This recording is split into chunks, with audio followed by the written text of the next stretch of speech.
Hey everyone, and welcome back to the normal scheduled programming. Okay, so yesterday I was on Twitter and people were talking about things that I've touched on in a couple of videos, but because there've been more the videos touching on the St. Jude fiasco, I don't know, maybe people haven't seen them or they haven't equated what I was saying to be able to maybe help them in their thinking process to try and manage this huge upheaval and drastic change in reality of what we're being presented with uncovering what Diane's been doing this whole time, right? So my lovely friend on Twitter, Paula, I asked her permission first if I could read out some of her tweets because I felt like the responses or the answers would be good to do a video specifically on the topic of the subject she's touching on. But it does start off, I've just realised, with my other lovely friend, and I haven't asked her permission, so I won't give her name. But she writes on Twitter yesterday, "Why do we keep looking for reasons to believe? We go against our gut and beliefs. If it was anyone else, we would call it out for what it is.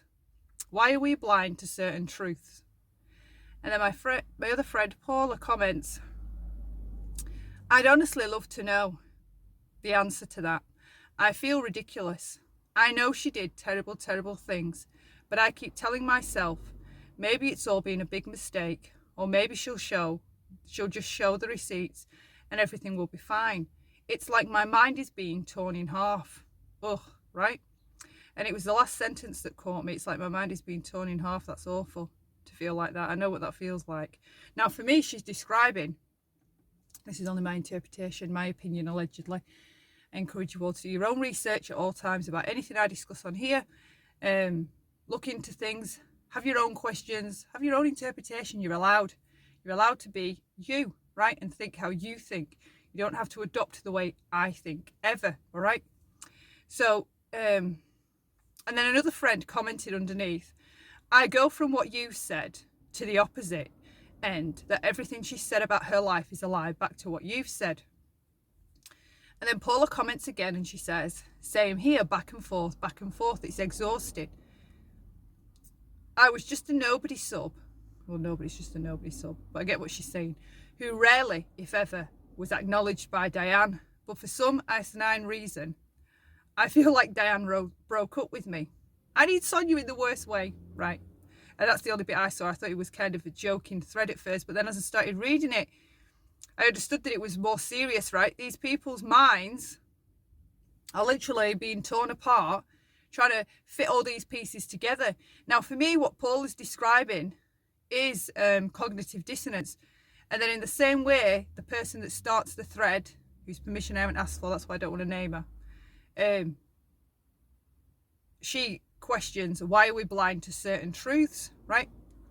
Well, during my abuse recovery, trauma recovery, this is why I talk about a lot about the self and the ego and reactions and emotions on my channel, right? And I have too many ideas in my head to get out there with the hope that, you know, if anything does happen to me, my kids have a source of what mum would have said, right? And these are questions they're good questions, because that happens a lot in life. If you've been cheated on, if you come to find out somebody that you know has been abusing somebody, stealing, your mind has these types of reactions. The same when somebody dies, you're in a state of disbelief, you can't believe it, right? And it's the cognitive dissonance. For me, that's how I understand it.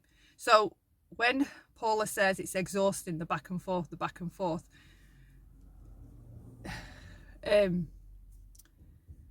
when this is what I mean when I say that we walk in blind to things. This is why we have to have a really, really good balance of ourself and be aware of ourself, right? We mistake self-awareness for just being able to see that we made a mistake, right? We assume that if we can see our mistakes, that's all that self-awareness is. There's a deeper, more subconscious level of self-awareness, right?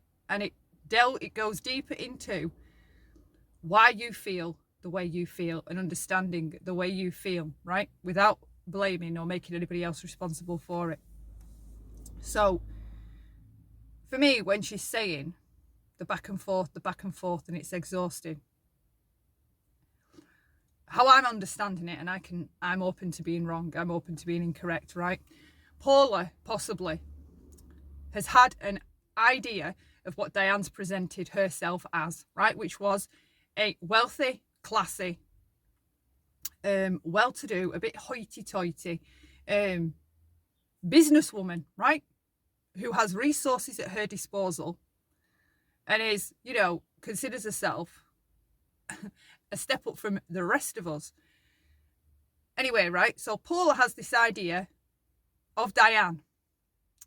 The idea that Paula's got of Diane is just the one that Diane's presented to everybody, right? Now she's being told that that picture that was painted so perfectly is a mistake, it's wrong, it's a lie, okay? Now her brain has got used to the idea of who Diane is, Diane's personality and Diane's character. Now she's being presented with a bit of information that contradicts the earlier information, right? When that happens to our brain, because we've already got that set idea of how somebody is, when we receive new information that contradicts the old information, our brain doesn't know what to do with this extra piece because they both can't sit together because they don't match, they don't make any sense, right? So it causes that uncomfortable feeling in your brain. And to try and get rid of the uncomfortable feeling, you will jump to the original idea that you had of this person, right? Okay, do you know what? I think she is that. And this is all just a mistake, right? But that other piece of information keeps nagging and nagging away at you, and it causes a huge discomfort in the brain. And I mean, that discomfort drives people to do all kinds of things, right? Ignore it, push it away, bury it, drink, take drugs. That's how bad cognitive dissonance can affect you, right? Because it drives people, because they don't like the uncomfortable feeling. Because typically we have other issues with feeling uncomfortable, right? I would have issues, for example, feeling bad towards somebody else, even if that other person wasn't even aware of how I felt towards them, right? Now, I'm not talking about Paula here, but my issues were codependent related when I looked into them, okay? I had to learn to understand that it's okay to feel uncomfortable and it's okay to dislike people and not feel guilty or bad about that, right? With this new information that Diane's a thief and that she did keep the money, because we definitely know that she kept the money for TM, right? That was raised on that night. So that information can't slot in. It can't jive with this earlier image that we have of this person, because now this new information has come to us and the two don't tally up together. The brain, right, can't have both pieces of information, two separate, different ideas, and hold on to them at the same time. That's what it causes, cognitive dissonance. The same like when somebody dies or had a bad accident, you have that state of disbelief, right? Because you know the image you had in your mind the last time you saw them. And then now you're being told, that they're dead or that they've been in a serious accident, right? And your brain's like, what? The person was fine the last time I saw him. How can this have just happened, right? It takes your brain time to adjust. And the easiest way that I've learned to get rid of that uncomfortable feeling and the cognitive dissonance is to give yourself time. Be kind to yourself, very kind to yourself, okay? Because for a lot of people in our community, this has been one hell of a shock. It's blown them away, right? Absolutely blown them away. It's blown me away, and I wasn't ever even attached to Diane. I had no specific relationship with her whatsoever, okay? A few comments on YouTube and a few messages, that's it. And it's even mind-blowing to me. And I've suspected her of being what I've suspected the whole time anyway, right? And it's still like, hearing it is still like, wow, I'd rather be wrong than right, because what I'm seeing, I'd prefer to be wrong because it's that bad. The new image of her that I have now, I'd prefer to be wrong, right? And our brains do that. It tries to juggle the information. And the easiest way to get rid of the cognitive dissonance is to accept the new information. Accept it. as truth. Okay, so for me, for example, I know she took the money kept by TM, right? So I can leave that, my brain can rest with that piece of information. And now it's just coming to terms gently, slowly, in my own time, with the fact that this woman is absolutely not what she's presented herself to be, right? She's a liar, she's a thief, she's been manipulating people this whole entire time, and that takes a lot of darkness, a lot of dark psychology to be able to do that to other human beings. And it's not just that she was manipulating people for emotional for an emotional need to be met is one thing, right? That's sickening and disgusting. But doing it using a children's charity and taking money and being able to carry on with that life for so many years, it's extreme and it's a shock. So I would give yourself time to get used to that idea of this new idea that this person is this rather than what you thought it was. And it does take time for the mind to process and set the information straight. And the best way you can help that is by being honest with yourself, looking at the proof and acknowledging it, right? The worst thing you can do with the cognitive dissonance, even though it feels uncomfortable, is keep pushing the new idea away. That's what makes us blind. So the original person that made this thread, when she said, why are we blind to certain truths? There is a multitude of reasons why certain people would be blind to certain truths. Some will have a motive, a strategy, right? Some people will genuinely be toxic, okay? And it benefits them to stay on that team. Others, like a lot of people that don't even realise they have codependency issues, like I didn't, right? I would bury the truth, right? For example, my mother abused me, right? And it was easier for me to believe that it was all imagination, it was made up, I was being too sensitive, she didn't mean it. It wasn't her fault, she was going through things. I'd make all those types of excuses, right? But at the end of the day, I had to come back to day dot and go through each individual occurrence of trauma that I recall, process it and acknowledge the truth. And some of that is what's got me into the position I'm in today, because those truths, like, don't even say painful doesn't even cover it, right? I feel like my whole body, not just my mind, is in a state of grief at accepting this knowledge, because not only had she lied to me for my whole life for like 38 years, I've been lying to me to cover up for her, to protect her, right? So when she's saying, why are we blind to certain truths? Often people with codependency issues, it's a trait with codependence. We don't like seeing bad in other people because we internalize it. And because it makes us uncomfortable and we imagine how we'd feel in that state, we push it away and ignore it instead of processing it and being honest. So the only people that they lie to is themselves. And for me, throughout this abuse recovery trauma journey, right, I've realised my self-worth. I'm not lying to myself a day or second longer.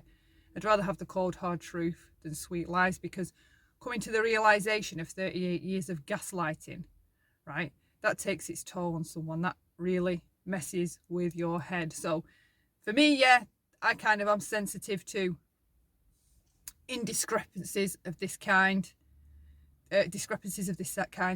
Like, it kind of triggers me when I see people purposely hiding bad behaviour of other people, because the bad behaviour doesn't necessarily mean that the person's bad, but acknowledge the behaviour, because the only person that you're hiding it from is yourself, right?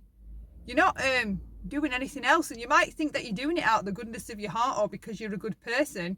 Good people don't lie to themselves, all right? Good people are honest, even if the truth's bad. Period, right? I had to learn that. Other people, it's up to them whether they get to that point or whatever. I'm just checking if there was anything else on that thread I wanted to touch on, because it was a really good thread. She's a real sweetheart, and it just made me think of all the other people in this community in that state, feeling that discomfort in their minds at trying to pick up this new information that Diane is a thief. But they've already got this earlier image that's been laid down now for like 2, 3, 4 years for some of us, right?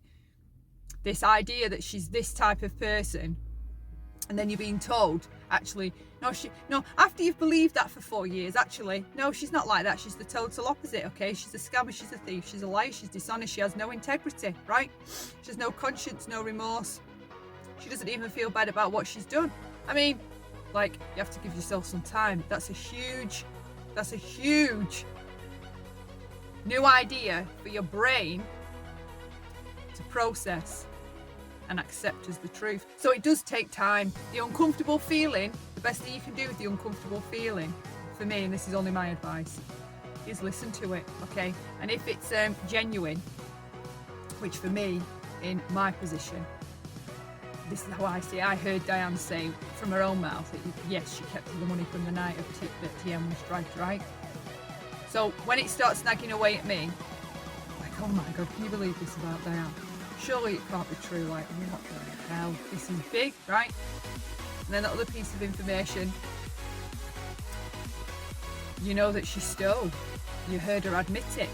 So gently, like then you say, oh yeah, she did. She stole it. That's the truth. She did steal it, right? She has stolen money. Even if it was just that one time or there were several times, we know for a fact that she has stolen money. And when I accept that new information, the nagging and the discomfort in my brain, for me personally, stops, right? But then after a while again, you get to thinking, see, this is the thing, we need to be more mindful and not let the ruminating creep in, right? Because we'll ruminate over this subject, or I have, right? Really ruminated over it, like, wow, I can't stop weighing it up in my mind this whole time, and all the little lies that have been told, it's mind-blowing. You need to be patient with yourself, right? You need to show kindness to yourself, and you need to show yourself a lot of self-compassion, because, I mean, people have been around this community a long time. Excuse me. And it's a big thing to process. It's a huge thing. So it will take time for people to wrap their brains around it. And in some instance, I can understand the other people that keep pushing the truth away, because you know how it feels, or I know how it feels, trying to accept that new piece of information. But I'm conscious of what's going on in my mind and understand that it's a cognitive dissonance, and my brain's struggling to hold on to two conflicting pieces of information at the same time, right? But a lot of other people don't realise what's going on. Their heads, I mean, some of the comments I've seen all over Twitter or in comment sections, I mean, people are ready for headbutting the wall to make their brains stop thinking about this. And a lot of the thinking about it is because of the conflicting information to the earlier idea we had of somebody, and all the red flags and questions that are just left unanswered. And that's what I was saying in my video yesterday, when I was saying one person has created the destruction, right? Well, not destruction, but this crazy making going on in the heads of like over 1k people. That's what I'm saying, how sinister and calculating it is that one person has so many minds in that state. It's disgusting, absolutely disgusting. Anyway, I really, really hope that, Paula, helps you. I hope it answered something. But please, I encourage everybody to do their own research, look up cognitive dissonance, see what information you can find. Surely people can explain it better than me. That's all for today. So until next time, love lots. Bye for now.